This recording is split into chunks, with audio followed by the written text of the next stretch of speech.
فهل من مدكر صدق الله العظيم وقال رسول الله صلى الله عليه وسلم من قرأ حرفا من كتاب الله تعالى فله حسنة والحسنة بعشر أمثالها أو كما قال عليه الصلاة والسلام। এবার হেভেন মাদ্রাসা and school কর্তৃক আয়োজিত আজকের এই নসিহা অ্যান্ড গেট টুগেদার প্রোগ্রাম আজকের এই নসিহা অনুষ্ঠানের যিনি প্রতিষ্ঠাতা, আজকের এই মাদ্রাসার যিনি প্রতিষ্ঠাতা জাহিদুল ইসলাম স্যার এবং মহিউদ্দিন ফরাজি স্যার, ওনারা জনাব জাহিদুল ইসলাম স্যার ওনাকে আমি এমনি অনেক আগের থেকেই চিনি, একজন ভালো মানুষ এবং মুত্তাকি মানুষ। আমি অনেক খুশি হয়েছি যে ওনারা যে এত সুন্দর একটা মাদ্রাসা দিবে এই যুগে। আসলে আমাদের এখন মোটামুটি হইতেছে, আমরা যে সময় লেখাপড়া করছি ওই সময় এখন যে ছেলেরা পড়তেছে এই ধরনের কোনো পদ্ধতি ছিল। এই যে আজকে দেখলাম আপনাদের ছেলেরা এখানে কোরআনের তেলাওয়াত করলো, মাশাআল্লাহ এত সুন্দর লাগলো যে ছেলেরা ইংলিশ সাথে সাথে কোরআনের তেলাওয়াতটা যে এত সুন্দর লাগলো, আমার কাছে অনেক ভালো লাগছে। অবশ্যই নুরানি পদ্ধতিটা মানে অবলম্বন করেই ওনাদের আসতে হয়েছে, নতুবা এটা সম্ভব ছিল না। কারণ আমরা যে সময় লেখাপড়া করছি ওই সময় এই ধরনের নুরানি পদ্ধতি ছিল না, বই পুস্তক ছিল, কারিয়ানা পড়া হইতো, কিন্তু নুরানি সিস্টেমটা পদ্ধতিটা ছিল না। মাশাআল্লাহ। তা আপনারা যারা আজকে অভিভাবক উপস্থিত হয়েছেন আপনাদেরকে ধন্যবাদ দিচ্ছি এই জন্য যে আপনারা এবারে হেভেন মাদ্রাসার মধ্যে আপনাদের ছোট ছোট কচি কাচাদেরকে ভর্তি করছেন। আসলে মানুষের চিন্তাধারা তো এখন অনেক মানে মানে দূরে চলে গেছে। ইসলাম শিক্ষা গ্রহণ করবে এবং তার সাথে সাথে অনেক বড় হবে, মানে ইসলামী লাইনে এই চিন্তাধারা নাই। তো আলহামদুলিল্লাহ অনেক ভালো লাগছে। এই যে দেখেন আপনার সন্তান কোরআন হাদিস সব পড়বে, তার সাথে সাথে বড় ডাক্তার হবে, ইঞ্জিনিয়ার হবে, সে মানে অনেক কিছু অর্জন করবে, দেশ বিদেশ ঘুরবে। এটা তো মাদ্রাসাত লেখাপড়া করে আগে এটা চিন্তাধারাও করা গেছে না। এখন তো মানে অনেক অনেক মানে ব্যবস্থা হয়ে গেছে। আমার ছেলে মুফতি এনায়েত আহমেদ হাবিবি, আমার বড় ছেলে, আল্লাহর মেহরবানিতে আপনাদের দোয়ার বরকতে গোটা বাংলাদেশে টাইটেল দাওরায়ে হাদিসে মানে প্লেস করেছে গোটা বাংলাদেশে। তো দেখেন যারা ভালো করে এরা সব জায়গায় ভালো করে, তো সে মাশাআল্লাহ যেই কোনো লাইনে তাকে আমি দিয়েছি, আল্লাহ চাইতো অনেক ভালো করেছেন। তো আপনারা এখানে উপস্থিত হয়েছেন এই মাদ্রাসার মধ্যে। এখানে তো শুধু অনেকে মনে করতে পারেন যে ইংলিশ শেখানো হয় বা তার সাথে আরো অন্য অন্য কিছু শেখানো হইতেছে, কিন্তু তারই সাথে সাথে যে কোরআনের তেলাওয়াতটা যে আমার কাছে এত ভালো লাগলো। রাসূলুল্লাহ বলেছেন মান কারা হারফাম মিন কিতাবিল্লাহি তাআলা ফালাহু হাসানাতুন ওয়াল হাসানাতু বিআশরি আমসালিহা। মনে রাখবেন আমাদের সবাইকে এই পৃথিবীতে আমরা থাকতে পারবো না, কবরে শুয়ে যেতে হবে। রাসূলুল্লাহ বলেছেন যে ব্যক্তি কোরআনের একটি অক্ষর তেলাওয়াত করলো তার সাথে সাথে তাকে একটা হাসানা দেওয়া হবে। হাসানাটার মানে পাওয়ার কতটুকু? ওয়াল হাসানাতু বিআশরি আমসালিহা। হাসানাটা হবে মানে একটা হাসানা 10টা নেকির সমপরিমাণ হবে। সুবহানাল্লাহ, চিন্তা করছেন? আর কি হবে? বিআশরি আমসালিহা, 10টা নেকির মানে সমপরিমাণ হবে। তো এখন আপনাদের এই ছেলেরা যদি কোরআনের তেলাওয়াত করে হাফেজ হইতে পারে, রাসূলুল্লাহ বলেছেন ইউকালু লিসাহিবিল কুরআন ইকরা ওয়ারতাকি ওয়ারাতিল কামা কুনতা তুরাতিল ফিদ দুনিয়া ফাইন্না মানজিলাকা ইনদা আখিরি আয়াতিন তাকরাহা। রাসূলুল্লাহ কিয়ামতের ময়দানে বলবে সাহেবে কোরআন কি, যে কোরআন শিক্ষা গ্রহণ করলো তার সাথে সাথে শুধু কোরআন শিক্ষা গ্রহণ করবে। আগে কিন্তু ইসলামের প্রথম যুগে কিন্তু সিস্টেমটা এই ধরনের ছিল, যারা বড় বড় মহামনীষী অতীত হয়ে গেছে তারা কোরআন হাদিস বড় মহামানব হয়েছে, কিন্তু তারা এইটা অবলম্বন করে বাঁচার চেষ্টা করে নাই।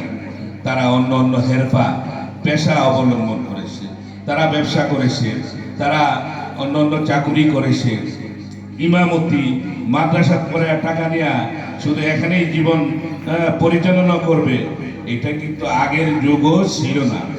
এটা এখন মানে এরকম হইতেছে। তো আলহামদুলিল্লাহ এখন কিন্তু যারা চিন্তাশীল লোক আছে, যারা জাহিদুল ইসলাম স্যারের মতন এবং মহিউদ্দিন ফারুকি স্যার ওনাদের মতন যারা চিন্তাশীল মানুষ আছে, এমন অনেকেই এই ধরনের মাদ্রাসা, ইংলিশ মিডিয়াম মাদ্রাসা এবং কোরআন হাদিস সমন্বয়ে তারা তৈরি করছে। আল্লাহ পাক দিনে তাদেরকে কত বড় যাজা দিবেন এটা আল্লাহ ছাড়াই জানে না। কিয়ামতের ময়দানে এই ছেলেগুলা তো আপনারা এই স্কুল কলেজে লেখাপড়া করাইতেন, এখন যখন দেখলেন যে আরে এখানে তো কোরআনও হয়, ইংলিশ পড়ানো হয়, অঙ্ক পড়ানো হয়, বাংলা পড়ানো হয়, সব কিছু এখানে পড়ানো হয়, তাহলে আমরা এখানেই পড়াই। এই যে তাদের কারণে যারা আপনারা উদ্বুদ্ধ হলেন এই মাদ্রাসাগুলোর মধ্যে পড়ানোর জন্য, কিয়ামতের ময়দানে কিন্তু তাদের বিনিময় অনেক আল্লাহ তাদেরকে বিনিময় দিবে। তারাও কিন্তু এই ছেলেরা যখন বড় বড় আলেম হবে, অনেক মানে এদেশের বড় বড় মন্ত্রী হবে, আপনাদের সন্তানরা মিনিস্টার হবে, প্রেসিডেন্ট হবে, সব হবে আপনাদের ছেলেরা। এই মানে গাজীপুর জেলার মানে ডিসি হবে, এসপি হবে, পুলিশের বড় বড় কর্মকর্তা হবে। তৈলে কি আর মানে হেরা জীবনে যারা নাকি কোরআন গ্রহণ করছে তারা কি যখন ডিসি হবে, এসপি হবে, তাহলে দেশ কি এরকম থাকবে? থাকবে না। দেশটা সোনার দেশ হয়ে যাবে। যেমন নাকি না বললেই হয় না, এই যে এক বাউল আবুল সরকার, সে কোরআন কিনে আল্লাহকে নিয়ে কটূক্তি করেছে। কেন করেছে? তার ইসলামের জ্ঞান নাই বিদায়। সে বলছে যে কুলাউজুবিল্লাহ নাসে, আর তোর পরাইতো এটা শুনতো না, মালিকিন নাসে, এলাহিন নাসে, মিন শাররিল ওয়াসওয়াসিল খানুন নাসে, সবই হারি নাসে। তুমি এটা কি মানে কোরআন দিছো? নাউজুবিল্লাহ পড়ে কয় আল্লাহ, তুই কি আর দুই চারটে আল্লাহ বানাইতে পারছিস না? 2-400 আল্লাহ যদি বানাইতি তাহলে তোর সম্মান একটু বেশি হইতো, তোর একটু ইজ্জত বাড়তো, তোর এত উদারতা নাই কেন? নাউজুবিল্লাহ পড়ে। ইমান আছে? বলেন তো দেখি ইমান আছে?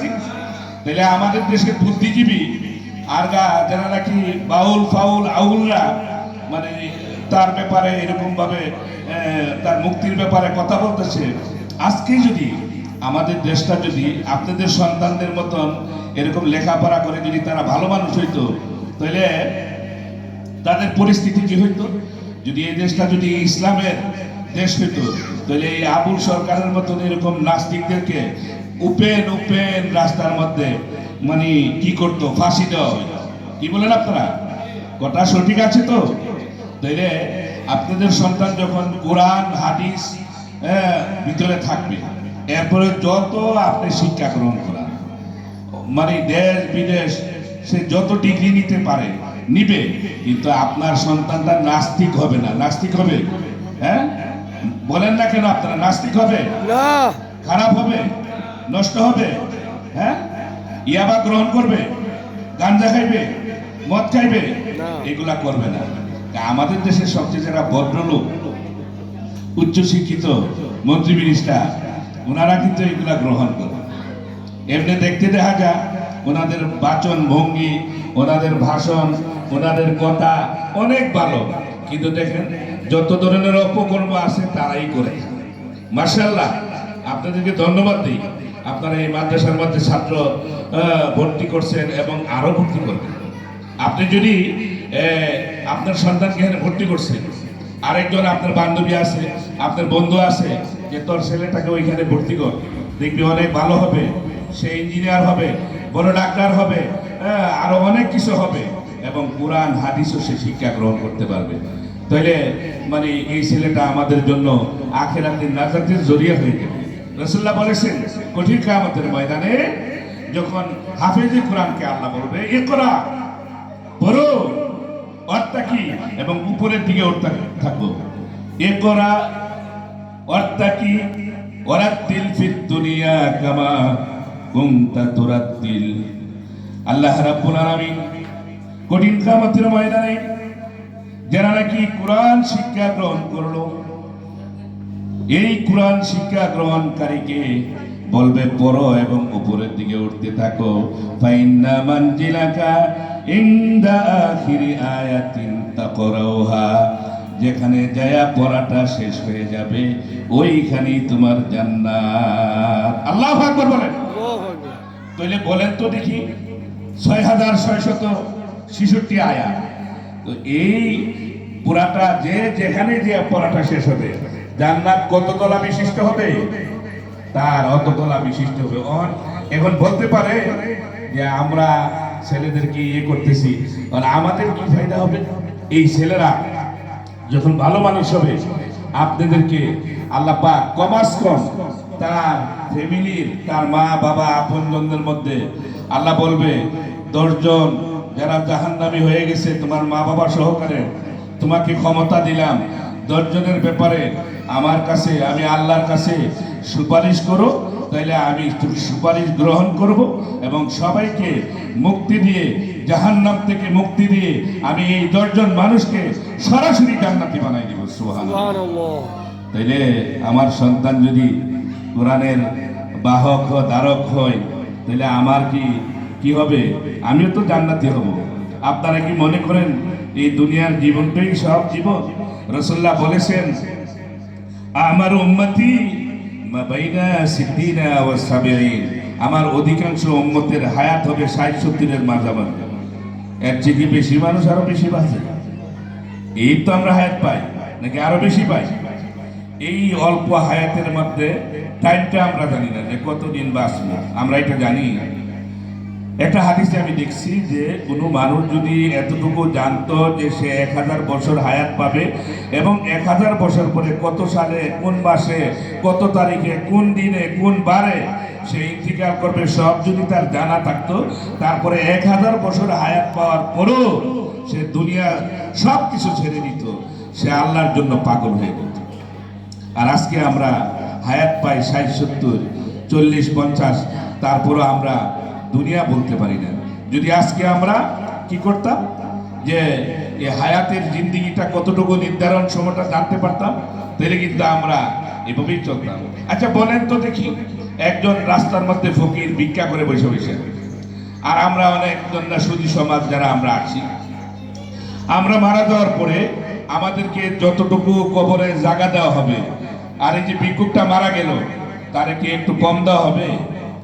আমি কিন্তু আপনাদেরকে বলছি, যারা সুদীজন আছেন, অভিভাবক আছেন, আপনাদেরকে বলছি, একজন, আমি আবার বলছি, একজন অনেক সম্পদশালী মানুষ ইন্তিকাল করছে, সে মারা যাওয়ার পরে তাকে যতদূর কবরে জায়গা দেওয়া হবে, রাস্তার মাঝে ভিক্ষা করে গরিব অসহায় একটা মানুষ, তারে কি ওর চেয়ে একটু ধনী লোকের চেয়ে একটু কম দেওয়া হবে?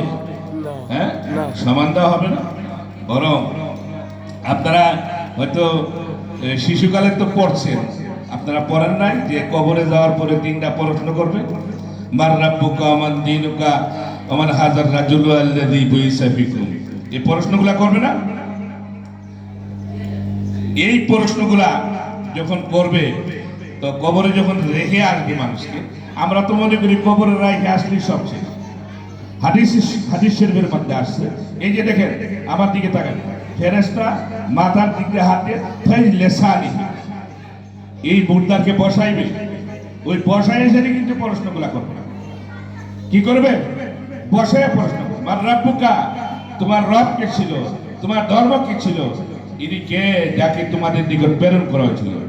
যদি সঠিক উত্তর দিয়ে দেয় যে আমার রব্বি আল্লাহ, দ্বীনি আল ইসলাম, হুয়া মুহাম্মদ রাসূলুল্লাহ, এই প্রশ্নগুলা যদি সঠিক উত্তর দিয়ে দেয়, তখন কি বলবে? ফায়নাদি মুনাদি মিনাস সামায়ান সাদাকা আবদি। কি বলবে? আকাশ থেকে একটা আওয়াজ দিবে, দিয়া বলবে, এই ফেরেশতারা, আমার বন্ধুকে কেন ডিস্টার্ব করছো? সে তো সত্য জবাবই দিয়েছে। ফাফরিসুহু মিনাল জান্নাহ, তার কবরে জান্নাতের গালিচা বিছাই দাও। আলবিসুহু মিনাল জান্নাহ, জান্নাতের পোশাক এনে তাকে পরিধান করাই দাও। দেখেন না, জেলখানায় গেলে জেলখানার পোশাক পরানো হয়, তাই না? একটা অনুষ্ঠানে গেলে আপনি নির্ধারণ করে রাখেন যে বিভিন্ন অনুষ্ঠানে যাব, আমি এই কাপড়গুলা পরবো, এই ড্রেসটা পরবো। এই এভার হেভেন মাদ্রাসার ছাত্রদের একটা ড্রেস আছে না? ড্রেস আছে তো? তারা এখানে আসলে, শিক্ষা গ্রহণ করতে আসলে এই ড্রেসটা পরে। কিন্তু আপনি মারা যাওয়ার পরে যদি জান্নাতি হয়ে যান, তো আল্লাহ পাক জান্নাতের একটা ড্রেস আপনাকে পরাই দিবেন। জান্নাতি মানুষের একটা ড্রেস পরাই দিবেন। আত্তাহু লাহু বাবান ইলাল জান্নাহ। আর জান্নাত থেকে কবর পর্যন্ত একখানা রাস্তার সংযোগ স্থাপন করে দেওয়া হবে। সুবহানাল্লাহ বলেন। সুবহানাল্লাহ। তাহলে দেখেন, জান্নাত থেকে যদি কবর পর্যন্ত রাস্তার সংযোগ স্থাপন হয়, তাহলে সেখান থেকে কি আসবে? অসংখ্য অগণিত অজস্র ধারা রহমত, বরকত, সাকিনা আপনার উপর নাজিল হতেই থাকবে এবং কবরটাকে মুখরিত করে দিবে। ওই ইসরাফিল যখন সিংহে ফুঁক দিবে, কিছুদিন আগে মানে ভূমিকম্প হয়েছে তো, হ্যাঁ? আপনারা ভূমিকম্পর কবলে পড়ছিলেন না?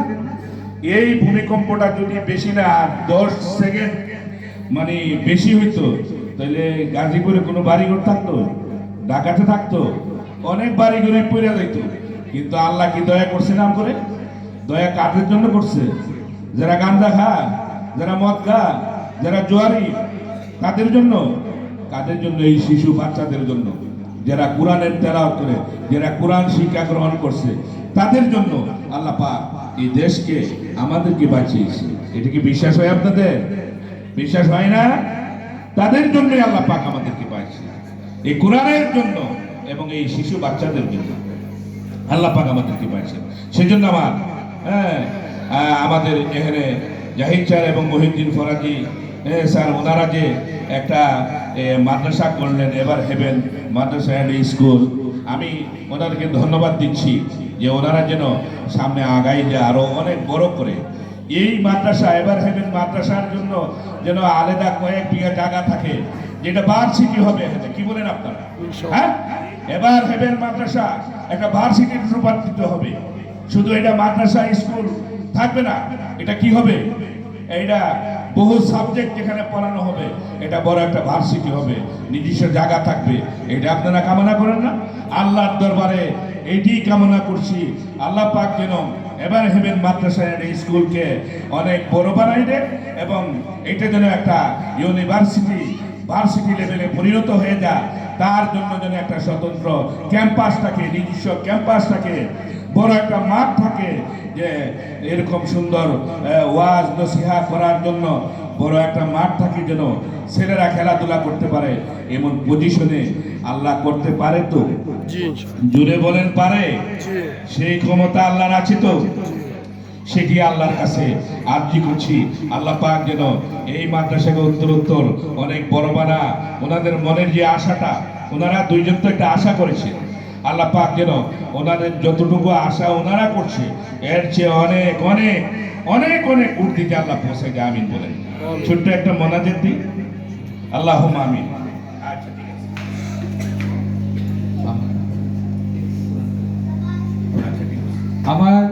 আমি একদিন নগর ভবন মসজিদে জুমার নামাজ পড়তে যাই। তো আমি জানতাম না আমাদের সম্মানিত অতিথি ওইখানে নামাজ পড়ান, খতিব। তো আমার বক্তব্য এবং তেলাওয়াতটা অনেক ভালো লেগেছে। তো আমি যা ইচ্ছা করি, আমি যাকে কামনা করি, এটা আল্লাহ তাআলা আমাকে এটা দিয়ে দেন, এটা আমি দেখছি। তো আমি আলহামদুলিল্লাহ উনিকে পেয়েছি খুব সহজেই। উনি খুব উদার মনের মানুষ, এটা বুঝতে বাকি নাই, সময় জ্ঞান আছে অনেক।